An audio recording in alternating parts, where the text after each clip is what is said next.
अगर आप हर जगह लोन के लिए अप्लाई कर करके थक चुके हैं तो आपने बिल्कुल सही वीडियो पर क्लिक किया है।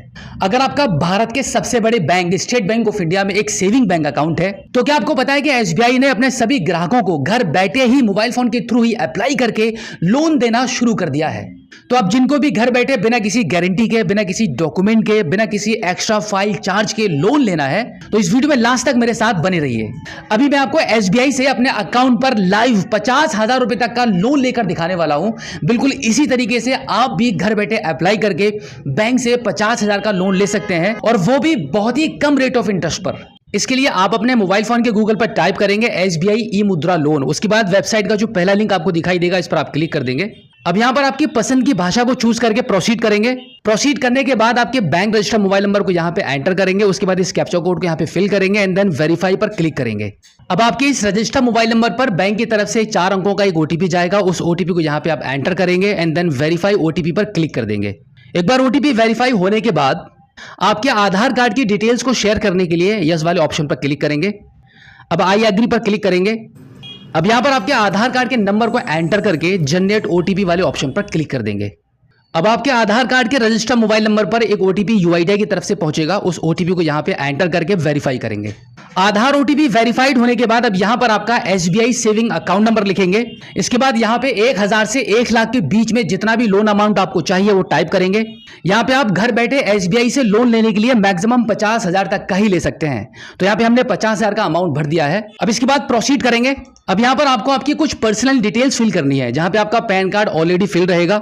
अब इसके बाद academic qualifications, house ownership, monthly income, इसके बाद आपकी फैमिली में आपके ऊपर कितने लोग डिपेंड हैं वो यहाँ पे टाइप करेंगे एंड देन कम्युनिटी डिटेल्स में सोशल कैटेगरी वाले ऑप्शन पर क्लिक करके आपकी कैटेगरी चूज कर लेंगे एंड देन माइनॉरिटी कम्युनिटी को चूज करके प्रोसीड कर देंगे। अब यहाँ पे बिजनेस नेम और बिजनेस स्टार्ट डेट को एंटर करेंगे। इसके बाद आप जो बिजनेस कर रहे हैं इस बिजनेस को करने में आपका कितना एक्सपीरियंस है वो आप यहां से चूज कर लेंगे।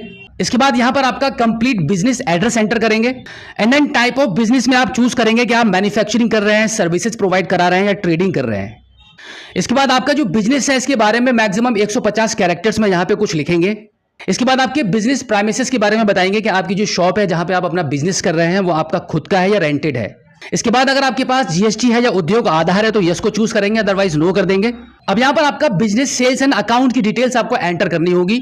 लास्ट 12 महीने में मंथली एवरेज सेल्स आपकी क्या रही है वो अमाउंट यहां पे एंटर करेंगे। उसके बाद आपकी बिजनेस की जो सेल हुई है उसका कितना अमाउंट आपके अकाउंट में क्रेडिट हुआ है वो आप यहां पे एंटर करेंगे। इसके बाद आपका account number, bank name, branch name और ब्रांच एड्रेस यहां पे ऑटोमेटिकली फिल रहेगा। अब आप इसको फाइनली सबमिट कर दीजिए। सबमिट करने के बाद अब यहां पे थोड़ा सा प्रोसेस होगा। प्रोसेसिंग कंप्लीट होने के बाद आप देखेंगे आपके मोबाइल फोन के स्क्रीन पर आपको 50,000 रुपए के लिए बैंक की तरफ से कॉन्ग्रेचुलेशन आ चुका है। रेट ऑफ इंटरेस्ट 9.5% के हिसाब से यहां पर बैंक से आपसे लेने वाली है, जो कि बहुत कम है, जिसकी ईएमआई आपके अकाउंट से मात्र 1128 रुपए की ऑटो डेबिट होती रहेगी। अब यहां पे आई एग्री वाले ऑप्शन पर क्लिक करके इस कैप्चा कोड को फिल करेंगे और गेट ओटीपी वाले ऑप्शन पर आप क्लिक कर देंगे। अब एक ओटीपी आपके बैंक के रजिस्टर मोबाइल नंबर पर आपको प्राप्त होगा। उस ओटीपी को यहां पे एंटर करके वेरीफाई करेंगे। अब यहां पे आई एग्री वाले इस ऑप्शन पर क्लिक करेंगे। अब ई साइन करने के लिए टर्म्स एंड कंडीशन के इस बॉक्स पर टिक करेंगे। अब यहां पे ओटीपी बेस ई साइन वाले ऑप्शन को चूज करके ई साइन वाले बटन पर क्लिक करेंगे। अब आपके आधार रजिस्टर मोबाइल नंबर पर एक ओटीपी चला जाएगा। उस ओटीपी को यहां पे एंटर करके टर्म्स एंड कंडीशन के इस बॉक्स पर टिक करेंगे and then perform e sign वाले ऑप्शन पर क्लिक कर देंगे। अब यहां पे थोड़ी सी प्रोसेसिंग होगी और प्रोसेसिंग कंप्लीट होने के बाद आप देखेंगे आपके मोबाइल फोन के स्क्रीन पर 50,000 रुपए का लोन आपके बैंक अकाउंट में ट्रांसफर होने की जो रिसिप्ट है वो जनरेट हो जाएगी। यानी कि बैठे बैठे सिर्फ 5 मिनट में ही आपके बैंक अकाउंट में 50,000 रुपए का लोन क्रेडिट हो चुका है। तो अगर आपका भी स्टेट बैंक ऑफ इंडिया में एक सेविंग अकाउंट है तो बिल्कुल इसी प्रकार से आप भी अप्लाई करके 50,000 रुपए तक का लोन घर बैठे एसबीआई से ले सकते हैं। अगर आपको इससे अधिक का लोन चाहिए तो फिर आपको बैंक विजिट करना होगा, और अगर 50,000 तक के भी इस लोन को अप्लाई करने के दौरान अगर आपको इस प्रकार का मैसेज मिल जाता है फाइनली सबमिट पर, तो इसका मतलब है कि आप एलिजिबल नहीं होते हैं ऑनलाइन इस लोन को लेने के लिए।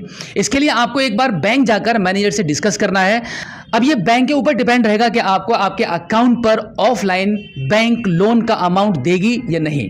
आप अप्लाई करते हैं तो 90% चांसेस रहते हैं कि आपको घर बैठे ही मैक्सिमम 50,000 रुपए तक का लोन मिल जाए। तो उम्मीद करता हूं कि आज की इस वीडियो में जो जानकारी आपके साथ शेयर की गई है, लोन लेने का जो प्रोसेस मैंने आपको बताया है, आई होप आपको काफी अच्छे से समझ आया होगा। इसी के साथ आपसे रिक्वेस्ट करूंगा कि हमारी इस वीडियो को अपने सभी साथियों में शेयर जरूर करना। जितने भी लोगों ने आपसे पैसे मांगे हैं, लोन के लिए कहा है, उन सभी को यह वीडियो शेयर कर दीजिए ताकि आपकी तरह उनका भी भला हो पाए और उनको भी समय पर बैंक से पैसा प्राप्त हो पाए, बिना किसी गारंटी के, बिना किसी डॉक्यूमेंट के और बिना किसी एक्स्ट्रा फाइल चार्ज के। और अगर आपने अभी तक हमारे इस चैनल को सब्सक्राइब नहीं किया है तो प्लीज एक बार सब्सक्राइब जरूर कीजिए और बेल आइकन को प्रेस कीजिएगा। तो चलिए दोस्तों, मिलते हैं आपसे किसी और एक अगली वीडियो में एक नई जानकारी के साथ, एक नई अपडेट के साथ और एक नए जोश के साथ। तब तक के लिए जय हिंद।